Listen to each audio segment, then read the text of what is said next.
एक तरफ कोलंबो में टीम इंडिया अपना दूसरा टेस्ट मैच खेल रही है, उसी दौरान दूसरी तरफ ऑस्ट्रेलिया में एक मुकाबला खेला गया और वो मुकाबला हुआ बांग्लादेश और ऑस्ट्रेलिया के बीच। और हमें पता है कि पहले टेस्ट मैच में वहाँ पर बांग्लादेश ने ऑस्ट्रेलिया को उनके घर पर हरा करके एक इतिहास रच दिया था। वो पहली टीम बन गई थी जो कि तीसरे ही मुकाबले में, पहली एशियन टीम बन गई थी जिन्हें तीसरे ही मुकाबले में ऑस्ट्रेलिया को ऑस्ट्रेलिया में हराया और उसके बाद बहुत चर्चाएं हुई। लेकिन एक चीज़ जो तय था वो तय था कि ऑस्ट्रेलिया कमबैक करेगा और कमबैक बहुत ही ज़बरदस्त होने वाला है, ये बात भी लोगों को पता थी। हुआ भी कुछ ऐसा ही, 2 दिन में मैच खत्म हो गया। लेकिन इससे टीम इंडिया को भी फ़ायदा मिला है। फ़ायदा क्या हुआ है उस पर भी बात करेंगे। लेकिन सबसे पहले जो ये मैच हुआ, जिस मैच में आपको उम्मीद थी कि इस तरह का कुछ परफॉर्मेंस आने वाला है और ऑस्ट्रेलियन टीम एक बार फिर से डोमिनेट करेगी और हो सकता है कि एक तरफा बना देगी मुकाबले को, बिल्कुल वैसा ही हुआ है। और इस बार फिर सेंटर ऑफ अट्रैक्शन रहे हैं मिचेल स्टार्क। और क्यों रहे हैं उस पर पूरी बात करने के लिए, मैच में क्या क्या हुआ उस पर भी बात करेंगे। उसके साथ हमारे साथ हैं ओम प्रकाश जी। सबसे पहले तो ये कि इस पूरे मुकाबले में क्या हुआ है, और ये कहीं ना कहीं तय हो गया था डार्विन में ही कि जो ग्रेट बैरियर रीफ में जब वो खेलने जाएंगे, दूसरा मुकाबला मैकाई में होगा, तो वहां पर ऑस्ट्रेलियन टीम बख्शेगी नहीं। और ऑस्ट्रेलियन टीम ही नहीं, मतलब वहां की मीडिया, वहां का सब जो इस हार से तड़पड़ा रहे थे, वो अब काउंटर अटैक करने को तैयार होंगे। देखिए, जैसा आपने कहा कि हार से तड़प रहे थे, तो ये जाहिर सी बात है कि ये हार तड़पा देने वाली ही थी कि अगर कोई टीम अपना तीसरा टेस्ट मैच खेल रही है ऑस्ट्रेलिया में और वो जो आपको तीसरे ही टेस्ट मैच में आपको आपके घर में रौंद दे, ह्यूमिलेट कर दे। भाई 9 विकेट से हराया था पहले टेस्ट मैच में, अगर जो पहला टेस्ट मैच ऑस्ट्रेलिया और बांग्लादेश के बीच खेला गया था, और उसके बाद से वहीं से ऑस्ट्रेलिया ने ये तय कर लिया था कि हमको जो दूसरा टेस्ट मैच खेला जाएगा उसमें हमें वापसी करना है और हर हाल में वापसी करनी है। और ऑस्ट्रेलिया ने इसीलिए दूसरे टेस्ट मैच में ज़बरदस्त प्रदर्शन किया। ऑस्ट्रेलिया की तरफ से अगर बॉलर्स का देखा जाए तो सारे बॉलर्स ने बढ़िया बॉलिंग की, लेकिन इनमें सब में से अगर मिचेल स्टार्क की बात करें तो उनकी जो बॉलिंग थी वो आउटस्टैंडिंग रही। उन्होंने पहली पारी में बांग्लादेश के 7 विकेट को आउट कर दिया और इसके बाद 6 विकेट लिए थे पहली पारी में, और दूसरी पारी में उन्होंने 4 विकेट लिए, कुल मिलाकर के 10 विकेट लिए। और पूरे मैच में बांग्लादेश को मिचेल स्टार्क ने बैक फुट पर रखा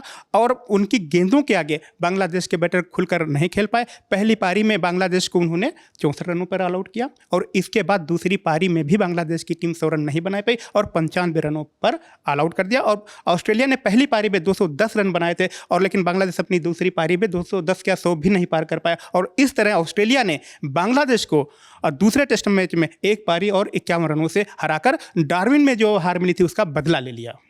और बदला तो लिया है और बदला लेना भी था, क्योंकि हमने देखा है ये ऑस्ट्रेलियन टीम जो है वो काउंटर अटैक करती है और उसके बाद वापसी करना जानती है।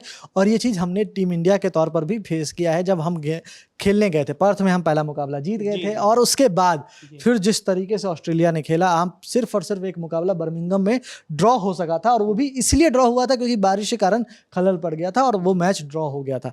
लेकिन अगर आप बात करें, बाकी 3 मुकाबले उन्होंने जीते थे और एक तरीके से डोमिनेट किया था। वैसा ही कुछ अभी बांग्लादेश के अगेंस्ट भी उन्होंने किया। लेकिन जो अच्छी चीज़ बांग्लादेश के लिए रही वो ये कि ये सीरीज जो है 2 मैचों की थी। लेकिन अब इस हार से, उनकी इस हार से टीम इंडिया को फायदा मिला है। फायदा इसलिए क्योंकि पॉइंट्स टेबल पे अगर बात करें तो जो उथल पुथल मचा है उसमें ऑस्ट्रेलिया, जो कि एक समय में लग रहा था कि एकदम साउथ अफ्रीका के नज़दीक आ गई, 78 से के आसपास उनकी पीसीटी अंक हो गए थे, वो अब बढ़कर के 80 पर चले गए हैं। और वहीं पे जो बांग्लादेशी टीम है वो 55.53 पर आ गई है। और ऐसे में टीम इंडिया को फायदा हो सकता है, और क्यों फायदा होगा वो भी हम बताएंगे। सबसे पहले तो आपको क्या लगता है कि ये जो फायदा हुआ है, एक अगर आप कोलंबो टेस्ट जीतते हो तो उसके बाद जो अंतर आएगा वो टीम इंडिया के लिए कितना इंपॉर्टेंट होने वाला है?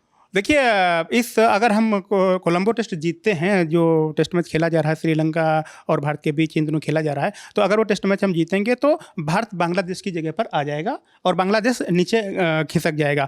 और इस जीत के साथ भारत की वर्ल्ड टेस्ट चैंपियनशिप के जो फाइनल में पहुंचने की बात है, उस रेस में भी भारत बना रहेगा। हालांकि ये रेस भारत के लिए बड़ी मुश्किल है, लेकिन कहना कुछ भी मुश्किल है क्योंकि क्रिकेट में कोई भी भविष्यवाणी करना ठीक नहीं है। और इसके बाद भारत न्यूजीलैंड के खिलाफ 2 टेस्ट मैच खेलेगा और उसके बाद ऑस्ट्रेलिया के खिलाफ 5 टेस्ट मैच और खेलने हैं। यानी कुल मिलाकर इस टेस्ट मैच के बाद 7 टेस्ट मैच भारत को खेलने हैं, और उनमें से ज़्यादातर टेस्ट मैच भारत को जीतने होंगे अगर उसे WTC के फाइनल में पहुंचना है। ज़्यादा क्या, ऑलमोस्ट, मतलब अगर बात करें तो 7 में से 6 मुकाबले उनको जीतने पड़ेंगे। लेकिन जो सबसे खास बात है ओम प्रकाश जी, अगर बात करें तो जो एक पिछले साइकिल में हुआ था कि टीम इंडिया टॉप पर थी और उसके बाद पहले न्यूजीलैंड से आप 3-0 से हार गए, और उसके बाद ऑस्ट्रेलिया में 3-2 से आप मतलब 3 मैच आपने गंवाए, और उसके बाद एक मैच ड्रॉ रहा, एक मैच आप जीते, और उसके बाद आप सीधे वर्ल्ड टेस्ट चैंपियनशिप के फाइनल की रेस से बाहर हो गए।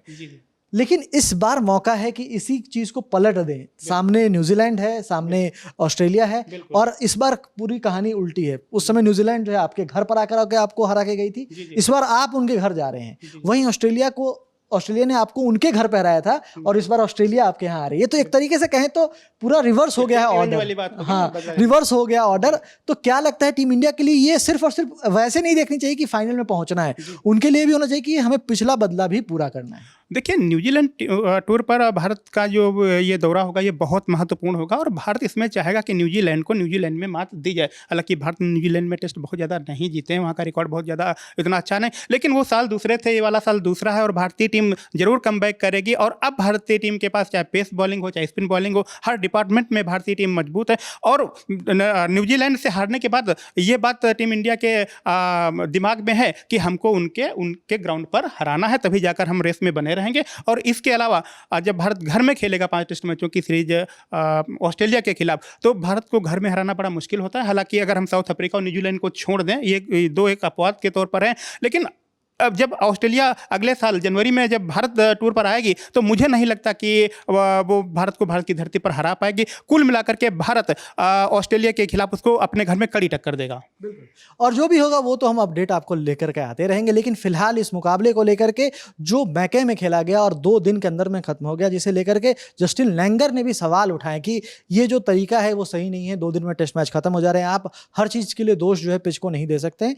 हालांकि अगर मैं बात करूं तो दोनों टीम के बैट्समैन का कोई चला खास करके है नहीं। एक कैमरन ग्रीन को छोड़ दे तो कोई भी बैटर ऐसा नहीं था जो 50 से ज़्यादा का स्कोर कर पाया। तो एक तरीके से ये भी दर्शाता है कि पिच में जरूर कुछ मदद थी, क्योंकि हमने इसी बांग्लादेशी टीम को 4 दिन तक खेलते देखा है, और हमने देखा है कि 426 रन उन्होंने वहां पर बनाए थे। तो तंजीद ने सेंचुरी लगाई थी और वहां पर उनको 2 जीवन दान मिले थे, लेकिन जिस तरह से वो टीम एक तरीके से फाइट बैक करके दिखाया था उन्होंने, वो दर्शाता है कि उस टीम में काबिलियत थी बैटिंग करने की।